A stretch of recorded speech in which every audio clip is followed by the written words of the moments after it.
In the second year following our marriage, my husband fell victim to bandits and met his untimely demise. I wept bitterly, yet I chose to embody resilience. Over the course of 20 years, I devoted myself to caring for my paralyzed mother-in-law until her natural end, and I nurtured my young brother-in-law to academic success. Culminating in his marriage to a lovely wife, I believed there was little left to regret. Before I contemplated my own end, I embarked on a journey to the Jiangnan region, a place my husband often spoke of during his lifetime. The gentle drizzle and the picturesque scenery captivated my senses. On a stone bridge, I encountered my husband, who had been deceased for 2 decades. He held a woman in his left hand and a child of about 10 in his right, radiating happiness. Lord Shen and his wife share an enviable bond since their arrival 20 years ago. They have never quarreled, remarked a bystander. Recently, their eldest son achieved remarkable success in the imperial examinations, his future seemingly limitless. As I exchanged glances with Shen, the mirth on my face abruptly vanished. Before I could utter a word, the child broke free from Shenmo's grasp and darted past me like a gust of wind. I lost my footing and plunged into the river. The frigid water enveloped me, and I chuckled at my own folly. If I could relive those moments, I would certainly choose to live with greater awareness. Upon reopening my eyes, I found myself back in the first year of my marriage. Madam, the master has informed that he will be attending a banquet at Chunfeng Tower tonight, and you need not wait for him, announced my maid, Chuyun, her voice resonating in my ears. I blinked in confusion, gazing at my youthful reflection in the vanity mirror, and hoarsely replied, I understand. My thoughts lingered on that last glance from my previous life. As I sank deeper into the river, Shenmo's gaze across the water was filled with panic and guilt, yet devoid of regret. I donned my cloak and instructed Chuyun, prepare the carriage, I wish to go to Chunfeng Tower. I yearned to uncover the identity of the woman for whom Shen had staged his own death to elope. Before I could step into Chunfeng Tower, a woman, tears streaming down her face, rushed out through the main entrance. Qingrui. A familiar figure followed closely behind, and they both disappeared into the alley adjacent to the tower. The interior was brightly lit, and with a single glance, I recognized her. This Qingrui was indeed the woman Shen had embraced in my former life. Are you so unable to live without a man? Shen seethed in the shadows, his teeth clenched. You've just entangled yourself with me, and now you pursue the son of the minister. And what of it? As a mere illegitimate daughter of a low-ranking official, unloved by my father and neglected by my mother, who can I rely upon? Should I depend on you, Lord Shen? I witnessed Shenmo's anger as he grasped Qingrui's chin, demanding, is it so wrong to rely on me? In a swift motion, he lowered his head, silencing the words she intended to utter. Qingrui struggled briefly before entwining her arms around Shenmo's neck. I stood at the alley's corner, my heart extinguished. It seemed the two had become entwined much sooner than I ever imagined. How utterly absurd. Upon returning home, I was promptly urged by a matron. Madam, where have you been? The old lady is waiting for you to assist with her medicine and foot bath. Shenmo's mother had grown increasingly irritable since her illness rendered her bedridden, especially after learning of Shenmo's death in my past life. She feared I would remarry and thus intensified her torment. Anytime I conversed with a man within the household, she would erupt in a fit of rage, splashing footbath water over me, hurling dishes at my head, and even placing a dead cat in my bed. Yet, I endured with unwavering patience, personally administering each meal and dose of medicine. I even learned massage techniques to stimulate circulation in her legs. After caring for her for 2 full decades, she finally grasped my hand before her passing and whispered, You are a good child. All those years of toil stemmed from my love for Shen. Yet now it all seemed meaningless. I rubbed my temples, aching from the night breeze, and instructed, Inform the old lady that others can attend to these matters. Shen returned the following morning, bearing a box of pastries from Chunfeng Tower, presenting them as if they were treasures. Hen, I drank too much last night and stayed at a friend's house, he explained. But look, I brought you your favorite milk cake.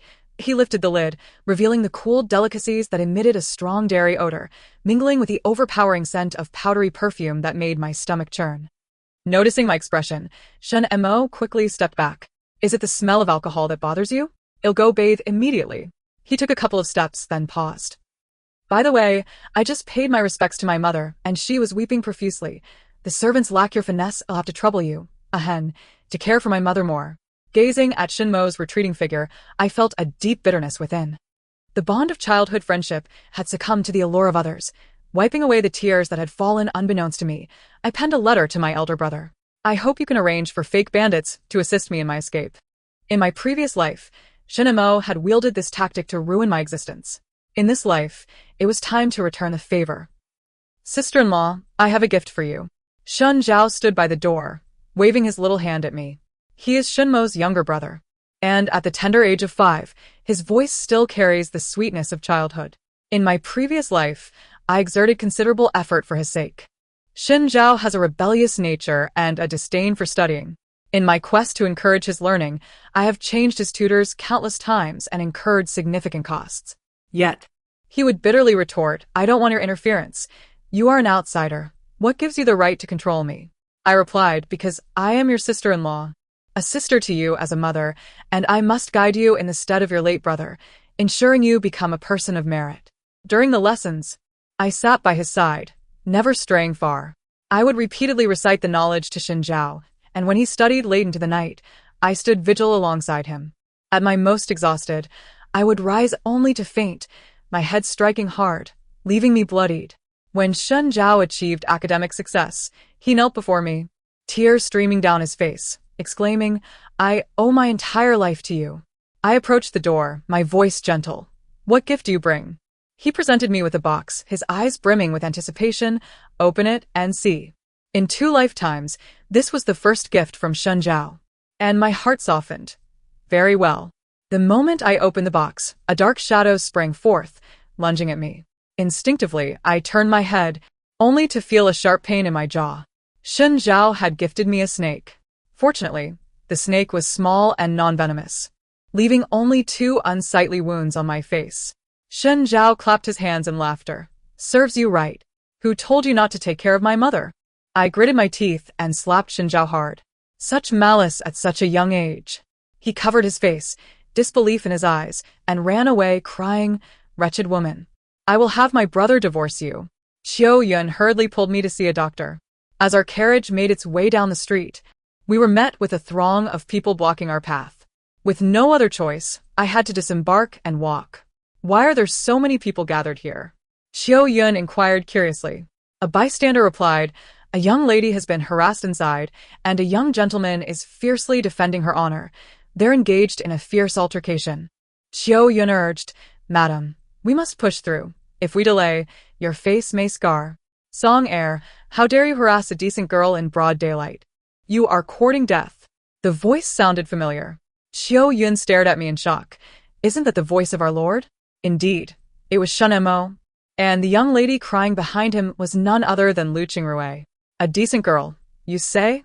That man, Song Air, laughed dismissively. How can you call her a decent girl when she shared a bed with me last night? Shen Mo retorted angrily. You speak nonsense. Song Air clicked his tongue. In the guest room of Chunfeng Tower, the commotion was quite loud. We were all guessing which lord was so bold, and when the door opened this morning, it turned out to be Lord Shen. He raised his voice. The esteemed Shen Mo, known for his love of virtuous women, is quite the joke. A decent girl indeed. She's nothing but a promiscuous harlot who has cast flirtatious glances at me before you, Shen Mo. Shen Mo's eyes turned crimson with rage as he charged at Song Air. And in the ensuing struggle, Song Air called her a harlot repeatedly, provoking Shen Mo to draw a dagger and wound his shoulder. The gathered crowd screamed and scattered in fright, and officials soon arrived to take Shen Mo and Song Air away for questioning. In the midst of the chaos, Shen Mo spotted me in the crowd, his eyes lighting up. He pointed at me. Let my wife accompany you. I have urgent matters. He turned and scooped up the frightened Lu Qingrui. Do not fear. I will take you to see a doctor. Xiao Yun, in a panic, exclaimed, Madam has been bitten by a snake. She needs to see a doctor urgently. No one responded to him, as Shen Mo quickly moved away. I was taken away by the officials without protest, but fortunately, although Song Air was a rogue, he was not unreasonable. He looked at the swollen wounds on my face and sighed, Forget it. Why should I make things difficult for an innocent woman? Hurry and see a doctor. We wouldn't want to ruin your beauty. I accepted my misfortune. Even a stranger could show concern, but Shen Mo did not. Though Song Air did not pursue the matter further, 2 hours had passed since I left the magistrate's office, and the pain from my wounds had grown numb. The doctor sighed as he treated my injuries. Madam, why do you not cherish your beauty? A couple had just arrived. The lady merely suffered a slight fright, and her husband was beside himself with worry, insisting I be prescribed a multitude of tonics. He even bought my prized possession, a millennium-old ginseng flower, at a hefty price. You see, he didn't bring enough money, so he left me this jade pendant as collateral. The pendant had been a cherished token that Shen Mo wore constantly, a symbol of our commitment. When he received it, he was so overjoyed that he declared he would never part with it. Upon exiting the clinic, I took out the other identical jade pendant that I had secretly kept and casually gifted it to a beggar. Returning home, I lay down at once. The doctor warned that an infection could lead to a fever. My mind was foggy, and I faintly recalled my lonely self from the previous life. After Shinmo's death, I had refused to eat, drink, or sleep, longing to follow him into oblivion. But Xiao Yin discovered a letter from Shen Mo. It contained his plea that if he departed first, I must gather my strength and take care of his mother and brother. He expressed that only then could he rest easy in the afterlife. Clutching a letter, I wept bitterly, my tears smudging the ink, and hurriedly wiped it away. A thin piece of paper, with but a few lines, had confined me for 20 long years. When I awoke, I received a reply from my elder brother. Everything was arranged, and we awaited the 8th day of the 3rd month. The 8th of the 3rd month was merely 5 days away. What else on the 8th of March? Shinmo's voice suddenly pierced through my reverie. I had been so absorbed in the past that I hadn't noticed him enter. His gaze fell upon the letter in my hand, filled with curiosity. It's nothing, I replied coldly. We are to go to the outskirts for blessings at the Fuan temple that day. Shen Mo accepted my words without suspicion and then turned his concern towards my face. That mischievous child, Zhao Zhao, has been severely reprimanded and punished to kneel in the ancestral hall. Ahung, he took my hand, do not hold it against him. After all, you have struck him as well. Consider it settled. I withdrew my hand, acquiescing. Shen Mo stiffened. Are you upset about Qingrui? She was wronged, and I merely intervened to uphold justice. Do not overthink it. I remained indifferent, nodding slightly. Seeing me about to lie down again, Shen Mo hurriedly continued. Ahung, I would like to ask you for a favor. 3 days from now is your birthday banquet, and the imperial concubine, as your close friend, will attend. Could you persuade her to accept Qingrui as a sworn sister? I shook my head, thinking I must have misheard. What did you say? Shen Montag seit. Song Air publicly insulted Qingrui's reputation. She has become the laughingstock of the entire capital. If the imperial concubine were to acknowledge her as a sworn sister, her status would rise, and the rumors would dissipate on their own. I scoffed. You truly are noble in your intentions. Shen Mo's expression brightened, but I continued. It is impossible to ask the imperial concubine to do such a thing. Enraged, he stormed off. You were once virtuous and kind. How have you become so cold-hearted now?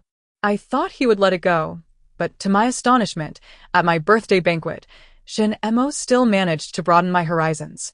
The imperial concubine, Su Yao, was a childhood friend of mine, and both she and Shen Mo had studied at the same academy. When I was betrothed to Shen Mo, Su Yao was quite dissatisfied. She held my hands earnestly. Look, the son of the Marquis of Huai, the son of the Prime Minister, the grandson of the Duke of Hugua. Who is better than Shen Mo? Why must you marry him? I smiled and declined. No matter how good they are, I only like Shen Mo. When Su Yao arrived, her entrance was grand, and due to her influence, all the guests at the banquet were either wealthy or noble. Upon seeing me, she immediately pulled me aside and whispered, I have heard of your troubles in the palace. Who exactly is that Lu? What was it, Rui? As soon as her voice fell, Shen Mo boldly led Lu Qingrui into the room. Your Highness, he declared loudly, this young lady, Qingrui, is Aheng's newly recognized sworn sister. Since you share a bond as close as siblings with Aheng, shouldn't her sworn sister also be considered your sister? A profound silence enveloped the hall. Su Yao's eyes widened in disbelief as she turned to me. I stiffly shook my head. What a cunning move by Shen Mo, choosing today to put me in such an awkward position.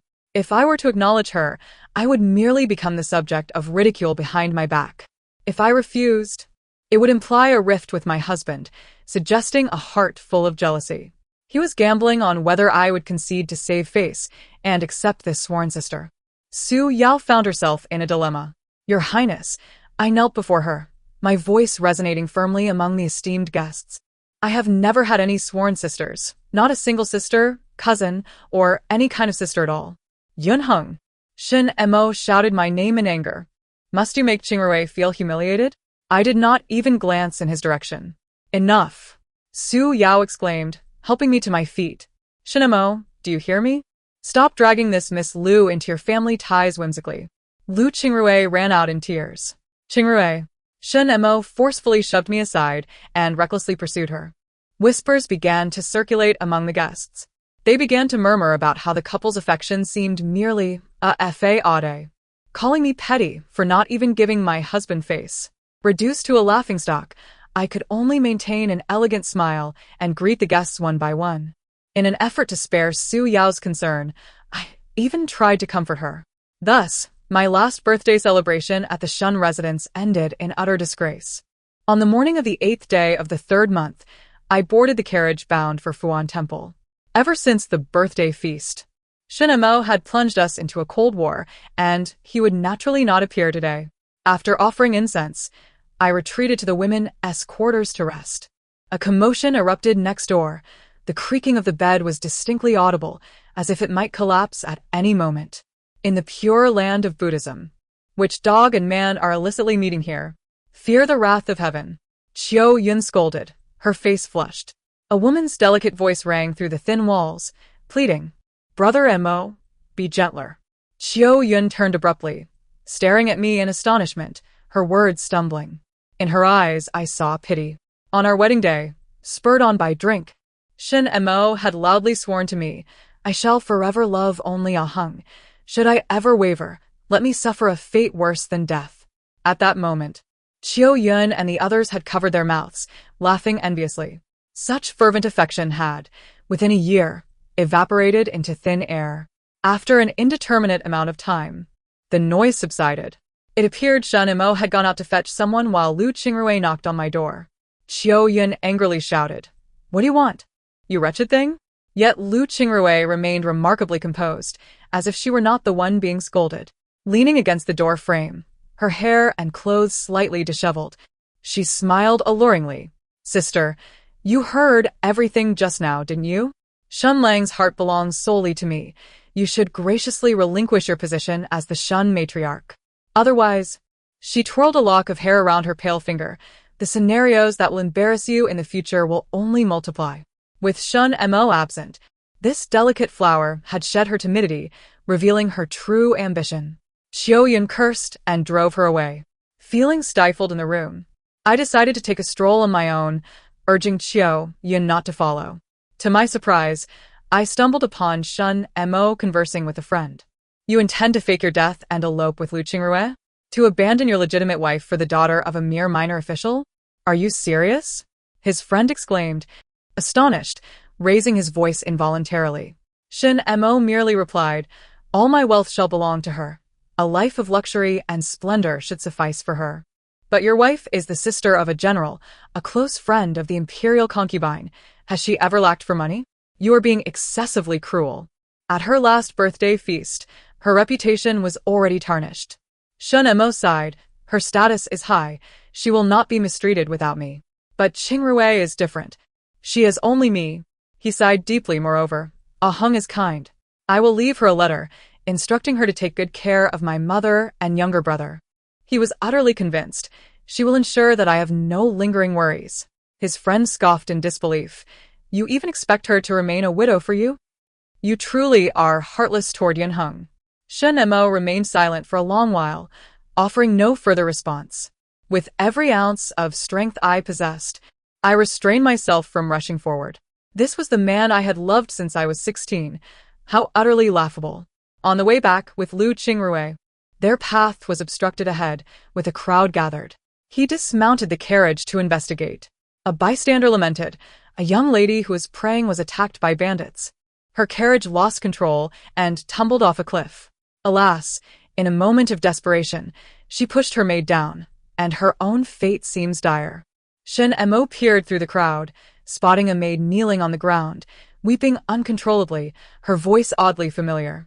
A tremor coursed through his heart inexplicably. Lu Qingrui poked her head out of the carriage, timidly saying, "Brother Emo, let's go home. I'm scared." Shen Emo hurriedly jumped back into the carriage, wrapping her in his embrace. "Fear not, I am here." Today, it seemed, Yunheng had also gone to Fuan Temple. He thought belatedly, but she was always so bold. She would not be afraid. After delivering Lu Qingrui home, they lingered together for a long time, dreaming of their future happiness. By the time they returned to the Shen residence, night had fallen. The entire household was unusually quiet. The stable boy who came to lead the horse lowered his head, afraid to meet Shen Mo's gaze. Shen Mo casually inquired, "Has the madam gone to serve the old madam?" His mother would always complain to him about Yunheng's shortcomings, chastising her for being unfilial. It had been a while since she had personally attended to her. Just this morning, she had wept over it. The stable boy stammered, "The madam, she..." He hesitated, but was abruptly interrupted by an irate Shen Mo. What kind of behavior is this for a daughter-in-law? He strode purposefully inside, ignoring the frightened and sympathetic glances of the servants. In Songha courtyard, Shen mother had not yet retired, seemingly waiting for him. Upon seeing him, she abruptly sat up, exclaiming, "Montag er." Shen Mo nodded knowingly. "I already know. Yunheng has neglected you again. Just wait. I will fetch her at once to apologize to you." Shen mother, bewildered, uttered a soft, "Where will you find her?" Shen Mo, filled with fury, turned sharply. "Naturally, I will go to her courtyard. Rest assured, even if she is retired, I will bring her to you. Come back." Shen Mo had already crossed the threshold when Shen mother's voice boomed from behind. "What are you calling for?" Shen Mo paused, repeating in confusion, "What do you mean she's gone?" He did not comprehend. Shen mother sighed heavily. Yunheng encountered bandits. Her carriage fell off a cliff, and there is no trace left. She gazed at him with confusion. "Did you not go to Fuan Temple today? You truly did not know? The news has already spread throughout the capital, and you are unaware? I thought you were out searching with the officials, which is why you returned so late." Shen Mo suddenly recalled that familiar figure. It was indeed Yunheng's personal maid, Qiu Yun. His previously forceful steps became weak as he murmured, "It can't be true. It's impossible." "How can it be impossible?" Shen mother retorted. "This afternoon, the imperial concubine and the clan elder from the Yun family came by. They have confirmed Yunheng's death in person. At the base of the cliff lies a deep, cold pond. The remnants of the carriage are floating there. There is no hope for survival." Shen mother continued to speak, but Shen Mo could no longer hear her. The darkness outside loomed like an abyss, pressing heavily upon him. He staggered 2 steps before collapsing to the ground. The Shun family, henceforth, no longer occupied my thoughts. At this juncture, I had already boarded the carriage heading north. I had sent a letter to Su Yao in advance, to spare her the heartache of my departure. She scolded me for my lack of conscience, for abandoning her to embark on my journey, then shifted her tone, advising me that I should have left Shen Mo long ago to embrace a different life. I was on my way to Muchuan, a place chosen for me by my elder brother. It was said to be a land of picturesque mountains and clear waters, inhabited by simple folk. I assumed the new identity of Xiao Yao, bestowed upon me by my brother, who wished for me to live freely for the rest of my days, unburdened by others. Along the way, I encountered numerous injustices and witnessed the tragic fate of many who succumbed to starvation. It dawned on me that the emotional wounds I had previously endured paled in comparison to these grim realities. In those moments, I felt an irresistible urge to draw my sword and intervene, employing the martial skills my brother had once compelled me to learn to save those in distress. One day, I came across a young woman, treated as collateral by her father, being dragged away to a brothel. I offered to pay her ransom, but those men, seeing me alone, laughed derisively, saying, "Money, we want. And we shall take this little lady with us, all the way to the brothel." Caught between the need to protect the girl and fend off dozens of burly men, I soon found my strength waning. It was then that Siap Beeping appeared. Clad in black, wielding a dark sword, lean and upright, he stood beneath a tree and casually inquired, "Do you regret saving her?" I was suddenly pushed from behind and fell to the ground, my face meeting the dirt, yet I strained to look at him. "Regret? If you help me, I will give you all the money I have." Siap Beeping chuckled, "I do not want your money." With that, he unsheathed his sword and, in a breathtaking display of speed, dispatched dozens of men with a single stroke. He extended his hand to me. With your meager skills, perhaps it is best you refrain from meddling in unjust affairs. I raised my chin defiantly and proclaimed, in a world of chaos, every individual bears responsibility. The notion, once recited by my brother in my childhood, suddenly took on profound meaning after many years. Perhaps his intention in sending me north was to extricate me from the gilded cage of my family, to expose me to the sufferings of the world, and to show me that personal affections are as fleeting as dust. Very well, Xia Beeping smiled, his eyes sparkling with mischief. I, too, am heading north. Let us accompany each other. With Xia Beeping, a formidable ally, the journey north became significantly easier. We traversed bandit-infested mountains, confronted corrupt officials exploiting the populace, rescued drowning children, and battled bullies who abducted women, forging a bond of life and death along the way. By the time we finally reached Muchuan, my brother had been waiting for quite some time. He scrutinized me for a moment before failing to recognize me. You've tanned and lost weight. He clapped my shoulder, his spirit evidently lifted. Compared to the dignified noblewoman Yun Hung from the capital, I prefer you as you are now. He gestured towards Xia Beeping. What do you think? Lord Xia? I widened my eyes, turning to look. Xia Beeping arched an eyebrow. General Yun's words, I cannot agree with. He turned to me, his expression serious. The past Yun Hung and the present Xiao Yao share one unchanging quality, your inherent resilience and kindness. My cheeks flushed as I gazed into his clear, reflective eyes. Was I truly so remarkable? In my rebirth, I had masked my true self with indifference while at the Shen family, convincing myself to be apathetic. From Madame Shen to Shen Zhao, they all claimed I was cold-hearted, while Shen Mo accused me of lacking generosity. Over time, I lost sight of who I once was. This journey north had spanned 6 months. 6 months had been ample time for me to rediscover my essence. You do not know. I initially intended to send someone to protect you. My brother's voice resonated like thunder. But Lord Xia said he would come. However, I was perplexed. You do not recognize him. Lord Xia was also at the academy in the capital. How could you not have noticed such a face? Laughter erupted as memories flooded back. The academy was filled with children of officials, many of whom were spoiled heirs. The young master of the left chancellor's family often bullied Su Yao, and once, when a rash appeared on her face, she wore a veil. That young master insisted on teasing her by lifting the veil, and being of significant influence, no one dared to intervene. I nudged Shinemo to assist, but he dismissed it as mere play. Infuriated, I stepped forward, seizing the young master's wrist and twisting it until he cried out in pain. What sort of hero is one who bullies a young lady? Fuming, the young master retorted, Who are you to meddle in my affairs? I spat. My brother said that a true man achieves greatness. You, who prey on the weak, are nothing but a coward. The onlookers erupted in laughter. Shamed, the young master later sent thugs to surround my carriage. Gritting my teeth, I was about to disembark when I heard a clear, resonant laugh. Miss Yun, you may return home. I shall handle these ruffians for you. Curiosity piqued, I lifted the curtain to see a slender figure clad in black. He stood tall and graceful, moving with a fluidity akin to the wind. Miss, that seems to be Lord Xie Qian, Achio whispered. I had intended to thank him the following day at the academy, yet I never saw him again after that day. Rumor had it that he had heeded someone's advice and gone to the frontier to achieve glory. Reflecting on the timeline, I realized that my time with Xie Qian at the academy had only lasted half a month, and I had been so focused on Shen Mo that I could hardly recall his face. I opened a tea house, providing refuge to many homeless young women. One day, a storyteller recounted a tale of the valiant exploits of Marquis Huai, Xie Qian. His narration was captivating, and I listened intently. Suddenly, a figure darkened my view as he took a seat across from me. Xie Beeping, his eyes sparkling with mirth, remarked, I have taken your advice and achieved success. Does that make me a hero? I smiled and nodded, though I have not witnessed your gallant deeds on the battlefield.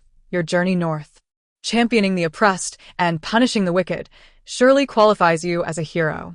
He produced a rusted iron arrow and laid it before me, his anxiety palpable. This arrow, once destined to ensure my demise on the battlefield, yet I persevered. as I had yet to return to the capital to propose to the young lady, to express my feelings. With this arrow as a token, I wish to ask you, his ears flushed to deep crimson, will you marry me? In recent times, the esteemed Lord Xie had taken to assisting at my tea-house daily. The girls would giggle and whisper, the Lord has ulterior motives, it is known to all. Does Xiao boss not see? I bravely met Xie Beiping's expectant gaze, and I did know. I was aware of his unwavering protection during these days. Our aspirations aligned, and our thoughts resonated. What was there to hesitate over? Leaving the capital and the Shen family behind, I had once again become that decisive, confident young woman, unencumbered by doubts. Grasping the iron arrow tightly, my eyes sparkling with joy, I proclaimed, I am willing.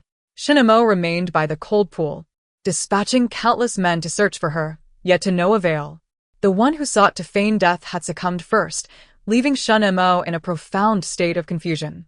Memories of Yunheng's kindness, long buried, surged forth like bamboo shoots after rain, refusing to be suppressed. Yunheng would soothe his aching head upon his return from duty. She would prepare warm soup for him on chilly winter nights. She would distribute grain and porridge to the impoverished, accumulating a wealth of good reputation for his career. In these days, every moment, whether awake or asleep, was haunted by Yunheng's every gesture, every smile. It was laughable that he had once considered it commonplace. Lu Qingrui gleefully remarked, since Yunheng is passed, there is no need for us to elope. You must marry me quickly, or it will be too late, she urged. Shen Mo, in a daze, repeated, too late? Indeed, Lu Qingrui exclaimed triumphantly, I am with child. However, Shen Mo's words doused her joy like a bucket of cold water. A Heng is not dead. How could I take you as my wife? What do you mean she's not dead? Lu Qingrui exclaimed in anger. The government has issued a notice. After such a long time, she may have already been reincarnated. Shen Mo's expression turned terrifying as he seized her shoulder, gritting his teeth. I say she is alive, and she is alive. If you wish to usurp a Heng's position, let me tell you, it is impossible. Lu Qingrui fell to the ground, weeping. So you never intended to marry me, you deceiver. A Heng is dead. What are you pretending to be so sentimental for? In her desperation, she sought out Shen's mother, leveraging the child in her womb as a bargaining chip. And Shen's mother decreed that she would become Shen Mo's concubine. Though Lu Qingrui was most unwilling, she found herself unable to resist as her belly grew day by day. She had anticipated a life of comfort within the Shen estate, only to discover that she was treated even more like a servant than before. Shen's mother demanded her daily attendance to serve meals, administer medicine, and wash feet.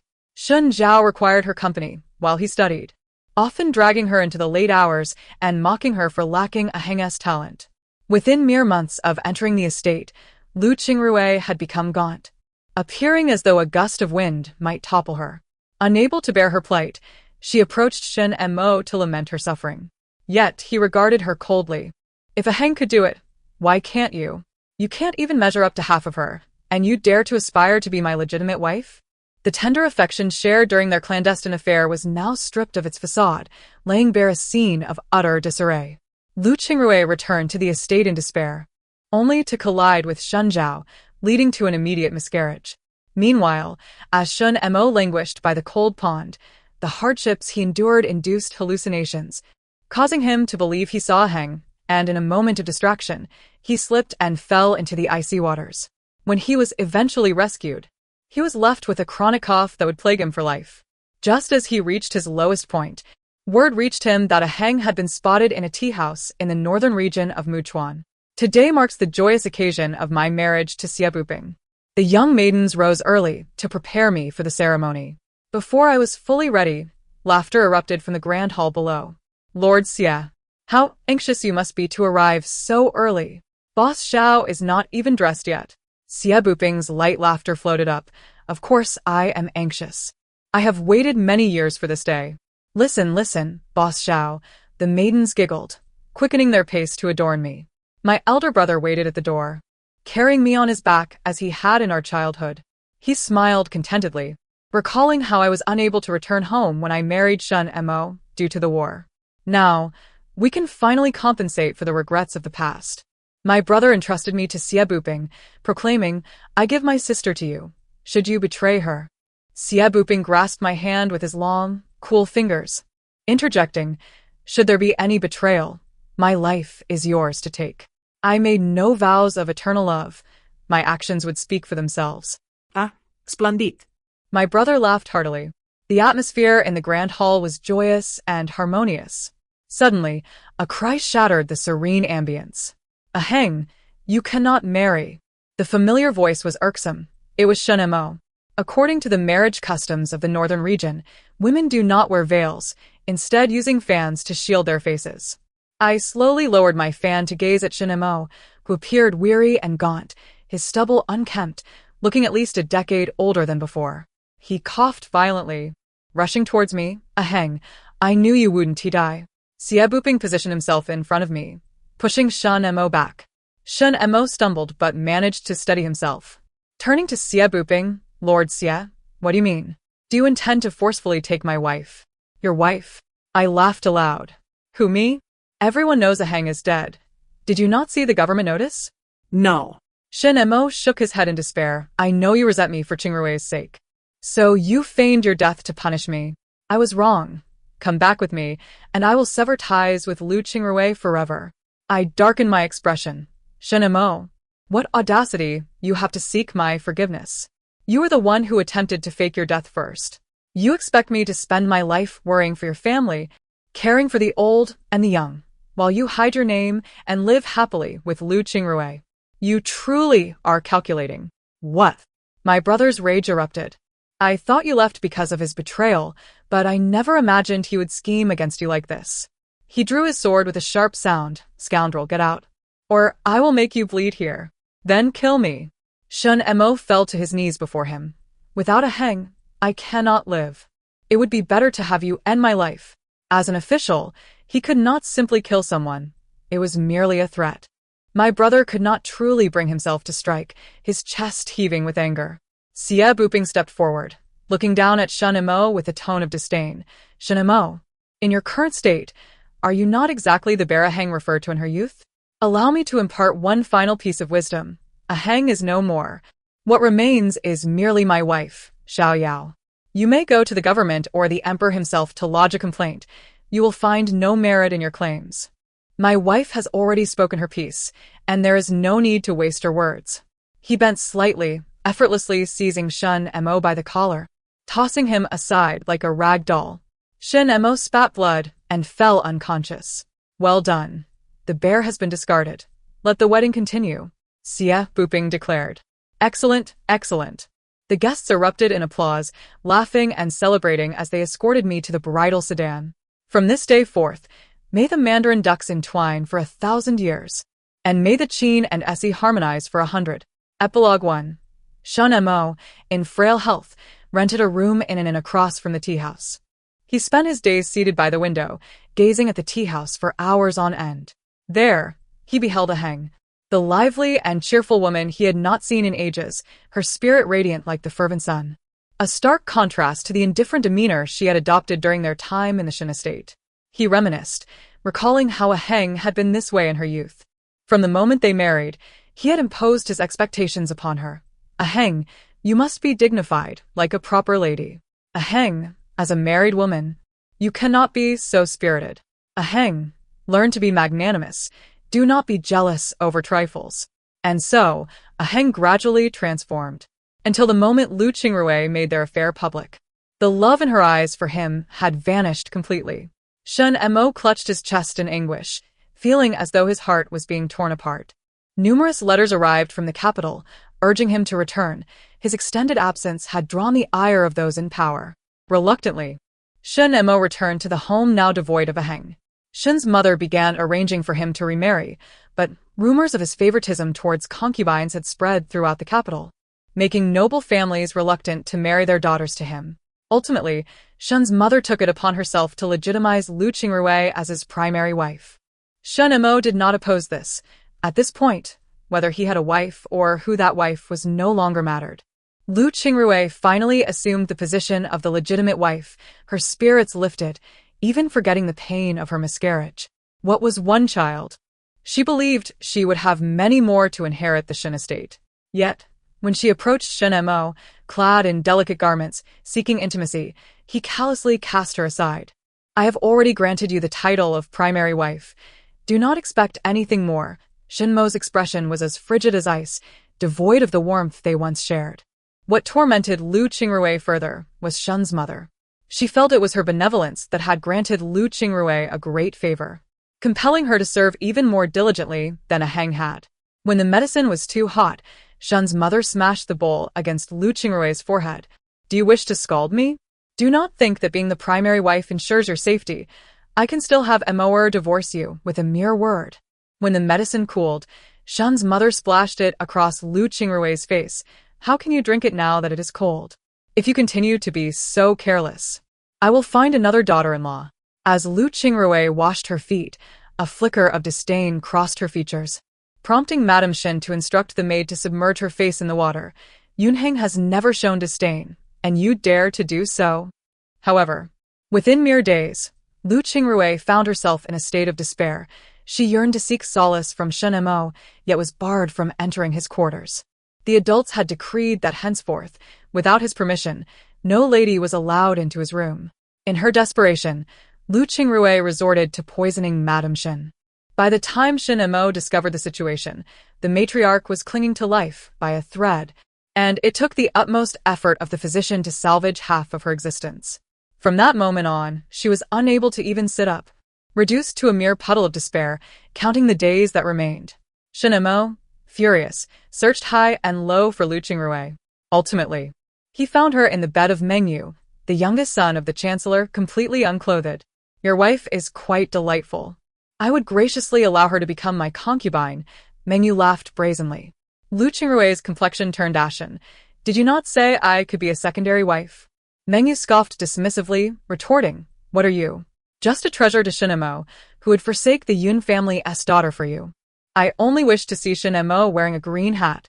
With a frigid expression, Shen Mo engaged Mengyu in a violent struggle. In the chaos, he drew a dagger, piercing Mengyu's shoulder, and with a fierce stroke, he slashed Lu Qingrui's neck. Once lovers who professed affection, they were now sworn enemies in a life-and-death struggle. The chancellor, enraged, sought the truth. This time, there was no Yunheng to assist him. Before long, Shen Mo was stripped of his official position and his family's assets were confiscated, forcing them into a dilapidated house on the outskirts of the city. Exposed to the biting winter winds, amidst the howling winds, Shen Mo fell into an interminable dream. In this dream, he successfully faked his death and settled in Jiangnan with Lu Qingrui, living as a pair of celestial beings, blissfully happy. At the age of 40, he and Lu Qingrui strolled along a bridge with their 10-year-old son, only to collide with Yunheng. Now 40 as well. Yunheng appeared a decade older due to the burdens of managing the Shen household. She would never have fallen into the river. She had even grasped the railing. Yet, upon witnessing him cradling Lu Qingrui and soothing her softly, without casting a single glance her way, Yunheng relinquished her grip, allowing the icy waters to envelop her. In another life, it seemed she whispered, I shall certainly live differently. Shen Mo awoke, drenched in sweat. At the same moment, his mother and Shen Zhao also awakened. I dreamt of sister-in-law, Shen Zhao cried, lamenting that she was meant to care for him as he achieved academic success. Now, due to Shen Mo's predicament, he had lost his eligibility for the imperial examination. Tears brimmed in Madame Shen's eyes as her lips moved, her words muffled, after much effort. Shen Mo finally discerned, I had hoped to enjoy my twilight years under Yunheng's devoted care. Her hand flailed aimlessly before finally falling limp. Shen Zhao, in utter despair, gazed at their dilapidated home. Elder brother, let us bring sister-in-law back, please. Shen Mo sorrowfully shook his head. She could not be brought back. He had heard that Yunheng had given birth to a delightful child with Xie Qian, who was already walking. Indeed, she had truly chosen a different way of living. In this world, there was no longer a second Yunheng who wholeheartedly cherished them. She had toiled through a lifetime while they had lived carefree. Thus, in this life, it was time for them to repay the debt. He placed a hand over his wildly beating heart and expelled the last remnants of his blood. Xie Boping charged valiantly into battle, fueled by the words of the maiden who had called him a hero. He concealed his identity and ascended from a lowly soldier to the rank of general. During his closest brush with death, an iron arrow pierced his chest. He could feel the life ebbing away, his very soul seeming to float away. How utterly unjust, he thought, that the girl remained unaware of my feelings. Dying would be in vain. No, I cannot perish. Thus, he endured, with even the military physician proclaiming it a miracle. At long last, clutching his military accolades, he knelt before the emperor, seeking a reward. Yun family saw him? The emperor sighed. You have come too late. She was married yesterday. The unhealed wound on his chest throbbed painfully at that moment. Later, as fate would have it, he encountered Yunheng strolling hand in hand with Shinemo, her smile radiating genuine happiness. That is also good, Xie Boping persuaded himself. He returned to the frontier, vowing never to return to the capital. Until one day, he received a letter from the capital. Xie Boping, Aheng has bid farewell to Shinemo. I ask you but one question. Do you want a wife? Shuyao. The perpetually overcast skies of the northern lands, at that instant, shone brighter than Jiangnan. The end. Thank you for listening. If you enjoyed this tale, please remember to like and subscribe. Until we meet again in the next story.